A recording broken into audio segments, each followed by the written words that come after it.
From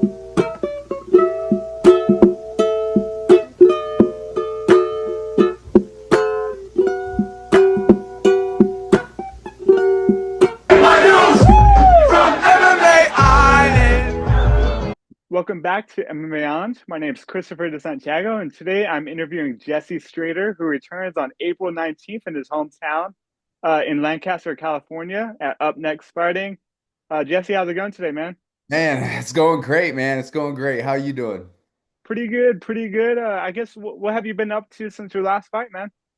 Last fight, same old thing. I'm just in the gym training. I just did I did a jiu-jitsu match in a cage last weekend. That was pretty fun. That was interesting. I actually I had a lot of fun with it. It was like somebody I had a buddy hit me up who said, "Hey, so one of his guys fell out," and I was like, "Yeah, I'll fill in for you, no problem." And then it went good. I ended up winning. It was a fun time. Nice, and your team got the wins too, as well, right? Yep, yep. Awesome. How's everything at Lionheart MMA? That's fun. That's funny. So Lionheart, that's my buddy's gym. It's kind of crazy because I train at Peterson Grapplers and SoCal Fight Factory, but my buddy who trains with me at Peterson Grapplers, he made his own gym in Tehachapi. That's where he's from. So his guys were competing and he was like, "Hey, do you want to hop in? This match fell out." And then I'm not really I'm not really a big part of that team, but those guys over there are super cool, super nice. I would love to do some more training with them. And then Richie is my buddy. He's a good coach, good athlete. Yeah, so that's kind of funny. It's like I'm not really big part of that team, but I competed for them, so had fun. That's awesome, man.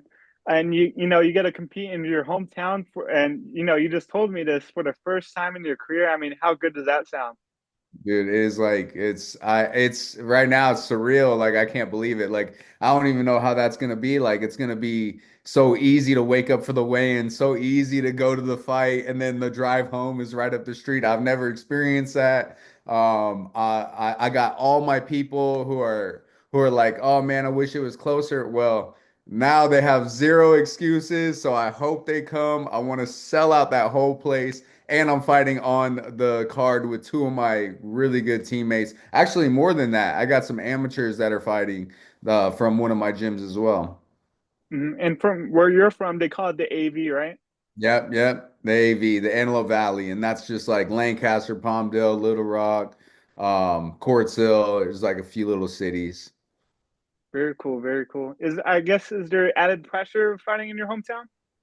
Oh man. Nah, I don't know. Maybe a little bit, but I'm just so excited. So I don't really care about the pressure. I love pressure anyway. So if there is, I'm not really feeling it too much, but I'm just excited to be fighting in the hometown. I'm excited to have everyone there.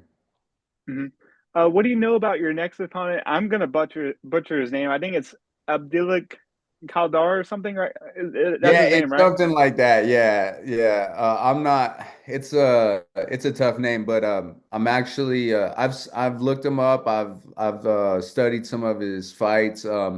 Dude is definitely tough. Everyone like he's lost to has been really tough guys. They have like one or two losses, or they're in the UFC.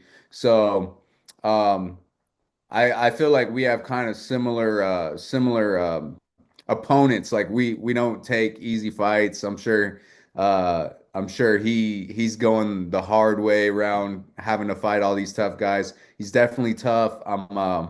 And I'm excited to fight him. I'm excited to fight him because I know it's going to be a good tough fight, and I know it's going to be a great fight in front of the hometown crowd. So it's going to be fun. Awesome, man. Well, 2025, I guess at this point of your career, I guess what are you fighting for? What do you look to get with a win on April 19th? Oh man. So at this point in my career, dude, I'm fighting because I just love competition and I want to continue to see how far I can take this thing and just man, have fun competing. I figure I'll be done fighting when I just don't love it anymore, but I just love every aspect of it. So I'm gonna keep fighting and keep grinding as hard as I can and keep going for big finishes. So I can't tell you how I'm gonna finish this fight, but I'm going to be looking and hunting for a finish the entire fight. I know this dude is tough, so that's gonna drive me even more in this training camp to get a finish, get him out of there, and look good doing it. Awesome. What have you picked out for your walkout song? Is it the same old thing or is it a new one?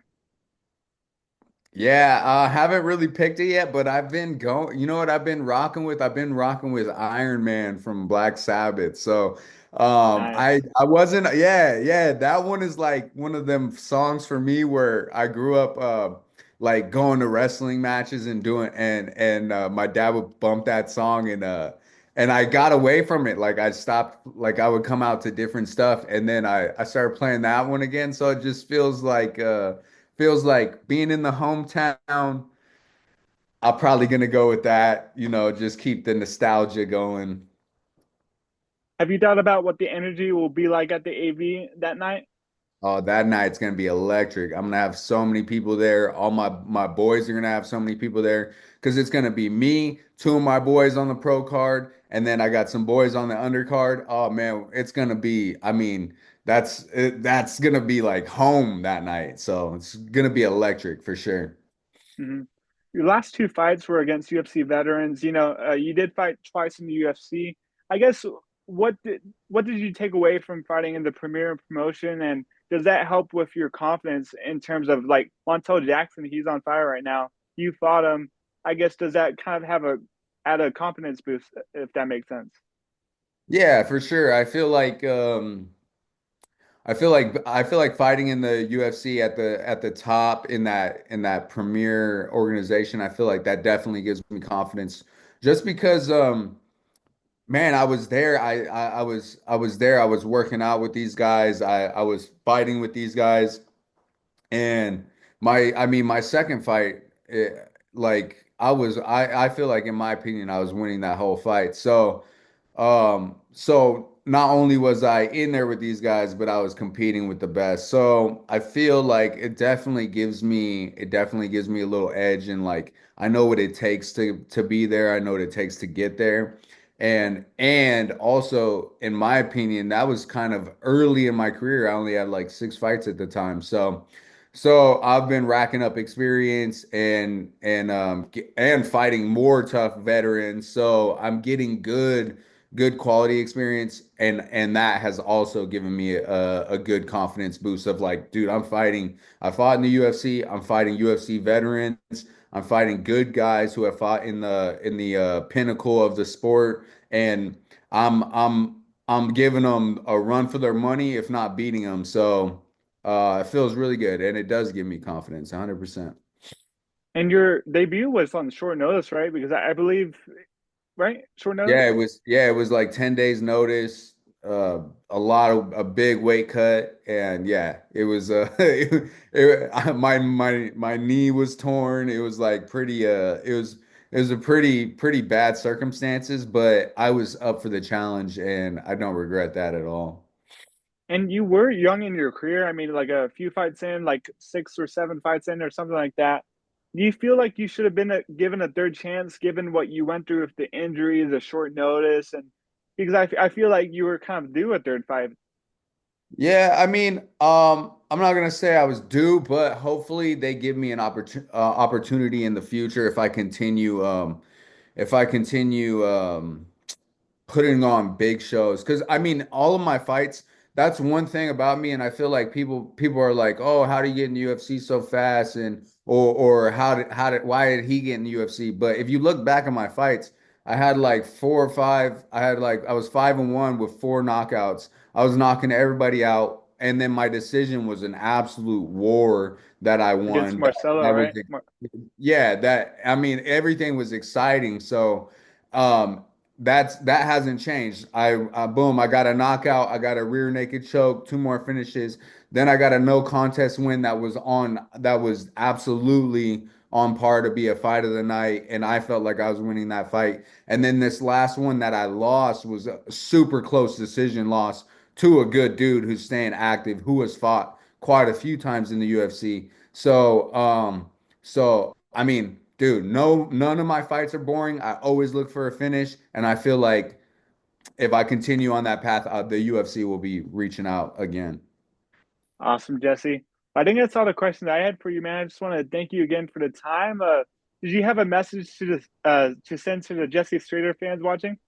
Yeah, man. I want to thank everybody who supports me, all my sponsors, everybody who keeps riding with me on this wave, and Upgrade Management. I appreciate you guys. SoCal Fight Factory out in the AV, and then Peterson Grapplers in Santa Clarita, and then shout out to Lionheart.